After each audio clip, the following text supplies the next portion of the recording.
This is Rumpelstiltskin from a 1904 edition of Grimm's Fairy Tales. This book is in the public domain and may be freely used by anyone.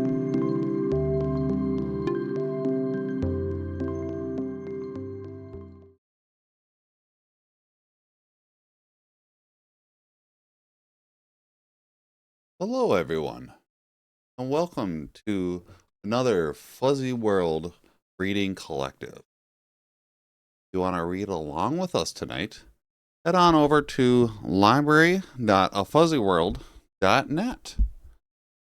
Tonight we will be reading out of Grimm's Fairy Tales. And out of Grimm's Fairy Tales, we'll be reading Rumpelstiltskin. Let's get right into it. Rumpelstiltskin. Once upon a time, there lived a miller who had a beautiful daughter.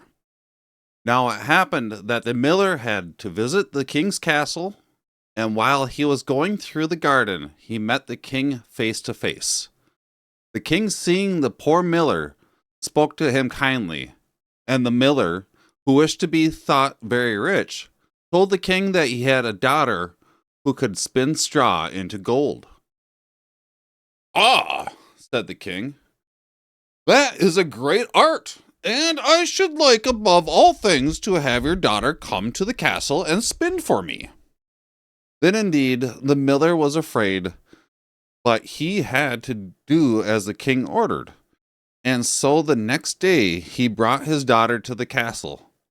The greedy king, who loved gold above all things, led the poor girl into a room filled with straw, in the middle of which stood a spinning wheel with many spindles about it. "There," said the king, "is your spinning wheel, and here is the straw. If you do not spin all of it into gold by tomorrow morning, your head shall be cut off." Then he left the maiden and carefully locked the door behind him. The poor girl could only sit and weep, for she had not the least idea how to spin straw into gold. In the midst of her tears, the door flew open, and a little old man with bandy legs and a fiery red nose sprang into the room. And taking off his long peaked cap, he bowed low to the maiden and said, "Good evening, my dear young lady. What is the cause of these tears?"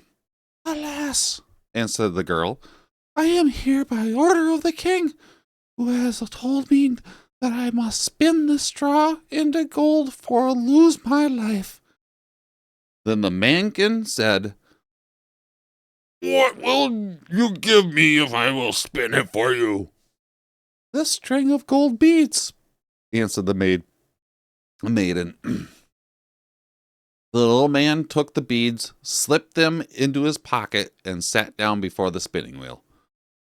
Hardly had the wheel begun to sing its whir, whir, whir, when the maiden saw that the spindle was filled with the finest of spun gold. Again the wheel went humming around, and again the spindle was filled. The little man kept so busily at work that before long all the straw was gone, and in its place were spindles full of gold. The next morning at sunrise, the king unbolted the door, and his greedy eyes were filled with joy at sight of the golden spindles. These riches made the king even more greedy than before, and leading the maiden into a still larger chamber where there was a great pile of straw, he said, "Young woman, if you value your life, you must spin the straw into gold before tomorrow's sun." Then he turned and left the room. The maiden's eyes filled with tears at sight of this huge heap of straw, and sitting down, she began to weep. All at once the door opened, and in jumped the mankin. Going up to the weeping maiden, he took off his pointed cap and said, "What will you give me if I help you again and spin this straw into gold?" "The ring from my finger," said the maiden. The little man took the ring and put it in his pocket. Then sitting down before the spinning wheel, he began to spin, and so quickly did he work that long before daylight the straw had all been turned into gold. The next morning, when the king looked up upon the heap of golden spindles, he thought it the most beautiful sight he had ever seen.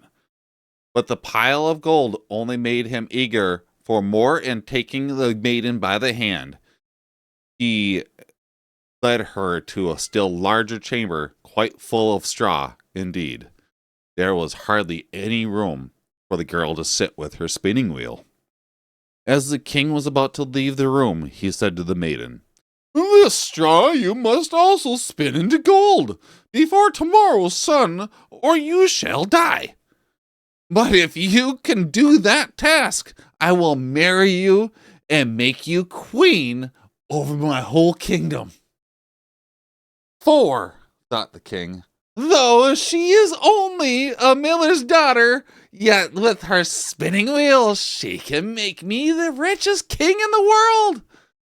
Hardly had the door closed behind the king when the little man came hopping and skipping into the room, and taking off his pointed cap, he said, "What will you give me if I will spin the straw for you as I have done before?"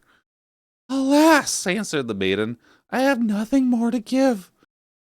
"In that case," said the mannequin, "I cannot help you unless you promise to give me your first child after you have become queen."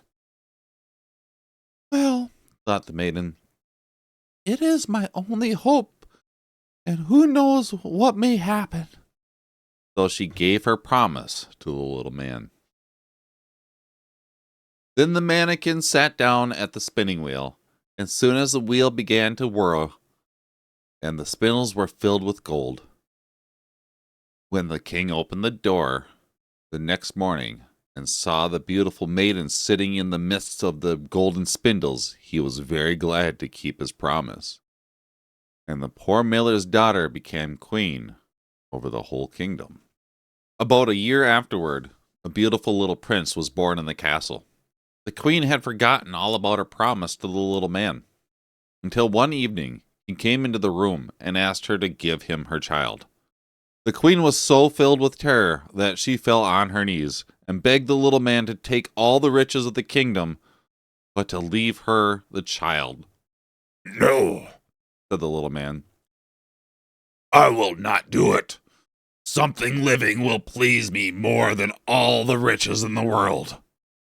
Then the queen began to weep and to beg so hard for her child that at last the little man had pity upon her and said, "I will give you one chance.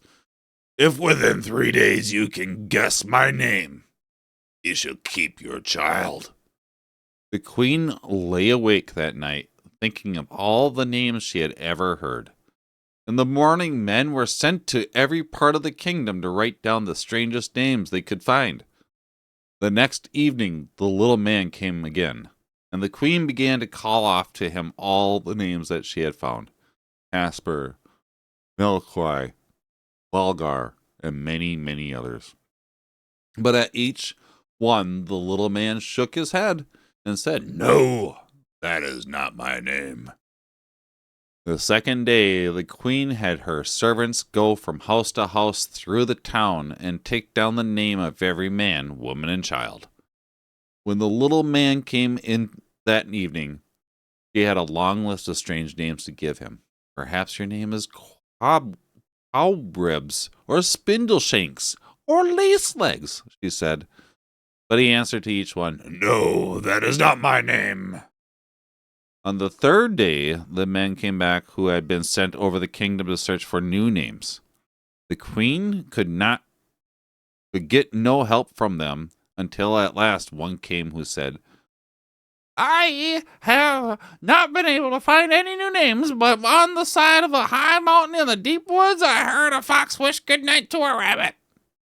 So when I came upon a little house in front of which a fire was burning, around this fire danced a little man with a pointed cap and a nose with a fiery red, and as we went hopping and jumping about, first on one leg and then the other, he sang, My baking and brewing I'll do today. The queen's son tomorrow I'll take away. No wise men can show the queen where to begin. For my name, to be for sure, is Rumpelstiltskin. The queen clapped her hands for joy. She knew that at last she found the name of the queer little man. Having sent the servant away with a bag of gold, she waited for the mannequin to come to her. Soon the little fellow came hopping and skipping up to the queen and said, "Now, old queen, this is your last chance to tell me my name." Then the queen asked, "Your name Conrad?" "No." "Henry?" "No." "Then your name is Rumpelstiltskin." "The fairies have told you! The fairies have told you!" shouted the little man. He became so angry that in his rage he stamped his right foot into the ground with such force that he sank up to his knee in the earth. This made him more angry still, and taking hold of his left leg with both hands, he pulled so hard that he tore himself quite in two. And that was the story of Rumpelstiltskin. Once again, thank you all for being here for another Fuzzy World Reading Collective. We are live every Monday night at 11 p.m. for a new story. Just want you all to know that you are doing a good job. I love you very much, and have a wonderful evening. I will see you in the future. Peace.